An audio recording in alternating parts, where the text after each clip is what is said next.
Okay guys, part 13 में vibration का unit 1 हम पढ़ रहे थे। पार्ट 13 में हम पढ़ेंगे effect of the mass of spring.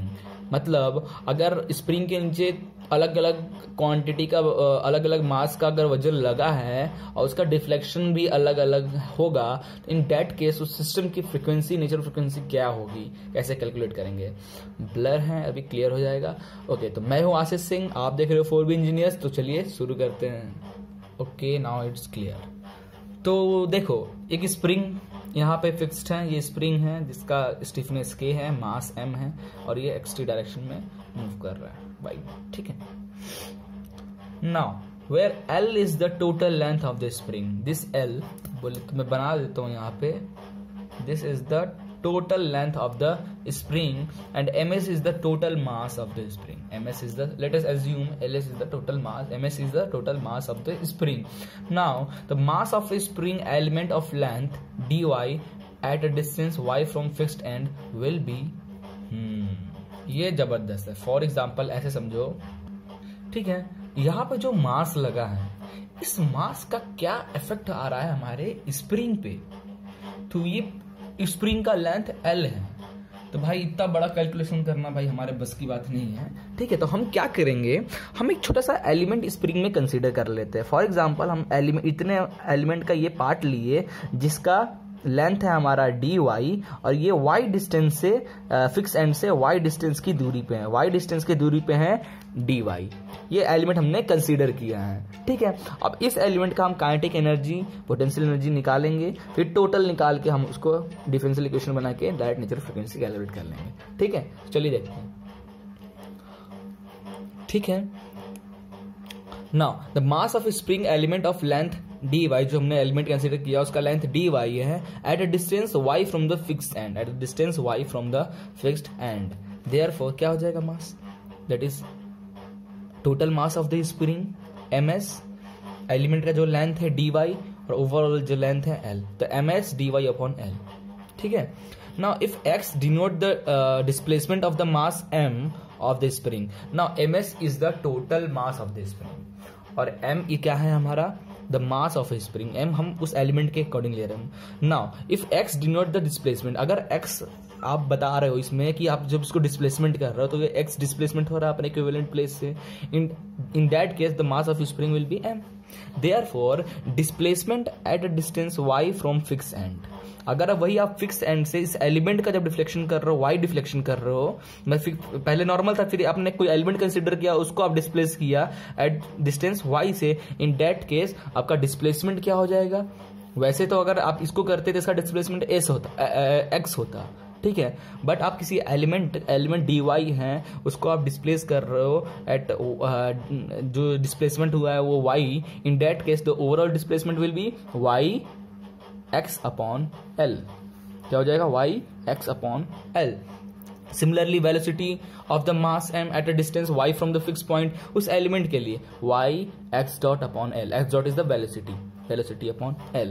Therefore the kinetic energy of spring element, जो एलिमेंट है उसकी काइनेटिक एनर्जी क्या हो जाएगी, काइनेटिक एनर्जी हो जाएगा, उस एलिमेंट की बात कर रहे हैं इसलिए हम यहाँ पे d लिख रहे हैं, d kinetic energy of spring which is equal to 1/2 mv square होता है। वेलोसिटी हमारा क्या है यहाँ पे, y x डॉट l का होल स्क्वायर, और यहाँ पे डिस्प्लेसमेंट कितना हो रहा है, this mass into this mass into displacement, ठीक है।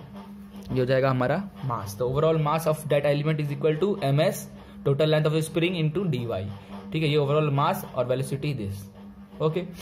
Therefore total energy of spring, total energy spring को निकालना है, तो आपकी स्प्रिंग डिस्प्लेस कितने से कितना हो, 0 से l तक हो रही है, क्योंकि ओवरऑल लेंथ l है स्प्रिंग का, तो उसका एक तो 0 होगा लिमिट, एक l होगा, ठीक है। देयरफॉर टोटल एनर्जी क्या हो जाएगा, इसको आप इंटीग्रेट कर दो 0 से l के टर्म में, इंटीग्रेट करोगे तो 1/2 बाहर आ जाएगा, y और इसके टर्म में करना है तो ms भी बाहर आ जाएगा, स्क्वायर में है, और y के टर्म में करना है तो ये डॉट स्क्वायर इधर हो जाएगा, ठीक है, क्यूब अपॉन दिस, l की वैल्यू पुट करेंगे। Therefore kinetic energy of spring is equal to 1/2 ms3, इसको कर लेना इंटीग्रेशन एक बार अच्छे से, ठीक है, मैंने डायरेक्ट लिख दिया, तो 1/2 ms अपॉन 3 का वेलोसिटी x डॉट का होल स्क्वायर। तो ये आपकी आ गई total kinetic energy of the spring. ऐसे एक क्वेश्चन आपको बता रहे, क्वेश्चन कैसे बनता है, ऐसे एक क्वेश्चन दे देगा कि इस पॉइंट पे फॉर एग्जांपल ये स्प्रिंग है जिसका लेंथ L है, तो आप टोटल काइनेटिक एनर्जी बताओ फॉर अ पॉइंट, जैसे फिक्स एंड से डिस्टेंस इसका है 40 सेंटीमीटर, तो आप हमें 20 सेंटीमीटर पे जो पार्ट है उसका काइनेटिक एनर्जी बताओ। तो उसको हम ऐसे निकालेंगे, ठीक है, माइंड में ऐसे क्वेश्चन बनेंगे ना। ये निकल गया।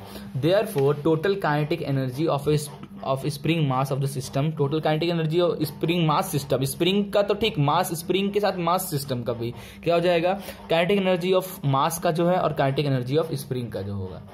Clear. Therefore, kinetic energy of mass 1/2 mx square mx dot square, this is velocity, okay, plus kinetic energy of spring अभी आपने निकाला 1/2 ms upon 3 x dot का square। Therefore, kinetic energy क्या हो जाएगा, दोनों को ऐड कर दो, 1/2 कॉमन है, m plus ms upon 3 x dot 2 का whole square. This is equation number 1। Now potential energy, अब पूरे सिस्टम का पोटेंशियल एनर्जी क्या हो जाएगा, पूरे सिस्टम का पोटेंशियल एनर्जी क्या हो जाएगा हमारा, potential energy is equal to 1/2 kx square. Clear. Therefore, assuming the mass m is subjected to a harmonic, ठीक है, जो आपका अब तो वाइब्रेशन की बात कर दी है तो मास की बात है तो उसमें हार्मोनिक मोशन तो होगा ही। Due to this normal harmonic motion का इक्वेशन क्या होता है, x is displacement is equal to capital X cos omega n t, where capital X is the mass maximum displacement of the mass। अब आप बोलोगे भाई यहाँ पे तो एम्पलीट्यूड होता है, अभी तक आप जो पढ़ के आ रहे होगे उसमें हम ऐसे लिखते थे x is equal to a cos omega n t लिखते थे, तो किसी वो लिखते थे किसी वेव के लिए, तो वेव के लिए जो बन रहा है तो ये एम्पलीट्यूड क्या है, यही डिस्प्लेसमेंट है ना। ये अगर इतना बड़ा होगा तो ये एक कम होगा, ये मैक्सिमम होगा, तो यहाँ पे आपका मास जो हो रहा है वो डिस्प्लेस हो रहा है, तो कितने x डिस्टेंस है, तो देयरफॉर x हमने लिखा एक ही जगह पे। क्लियर। वेयर ओमेगा एन क्या है, natural frequency of the system. Therefore maximum value of kinetic energy and the potential energy can be expressed as, देखो काइनेटिक एनर्जी आपका ये है, इसका मैक्सिमम वैल्यू जब जाओगे अकॉर्डिंग टू दिस तो क्या हो जाएगा, 1/2 m plus ms upon 3 x square, this x maximum displacement for kinetic energy x square omega n square. ठीक है, same to same potential energy. This equation का ट्रिक बता रहा हूं इसको कैसे करते हैं। देखो इसको आप डिफरेंशिएट जब करोगे, इस इक्वेशन को जब पुट करके इसके अकॉर्डिंग ए और बी लेके पुट करके, जब इससे पहले मैंने आपको सारी चीज बताया था लेक्चर्स में, तो ट्रिक समझ लो, ज्यादा डिटेल में जाने की जरूरत नहीं है।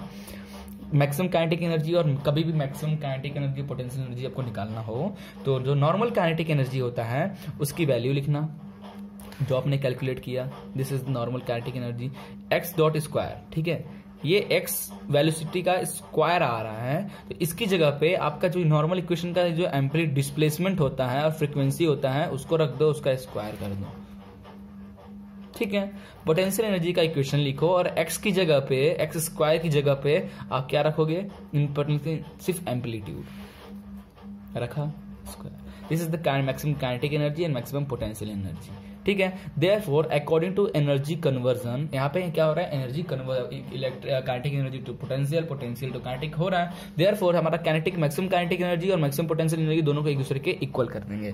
दोनों को आप जब एक दूसरे के इक्वल करोगे तो आपका आ जाएगा 1/2, दोनों को इक्वल करो, आप एक दूसरे के इक्वल किया और इसमें जो जो कॉमन है उसको उड़ा दो, 1/2 कैंसिल। ठीक है, x स्क्वायर कैंसिल, तो ओमेगा n स्क्वायर, तो omega n is root of, इधर चला जाएगा तो k upon m plus ms का 3। ठीक है, किसी भी स्प्रिंग मास में ऐसे निकलता है हमारा नेचुरल फ्रीक्वेंसी। क्लियर है, न्यूमेरिकल भी हम देख लेंगे एक टॉपिक में। ठीक है, तो नेक्स्ट टॉपिक में हम इफेक्ट ऑफ मास शाफ्ट पे बात करेंगे, जब शाफ्ट हमारा लॉन्गिट्यूडनल वाइब्रेशन कर रहा होगा। ठीक है।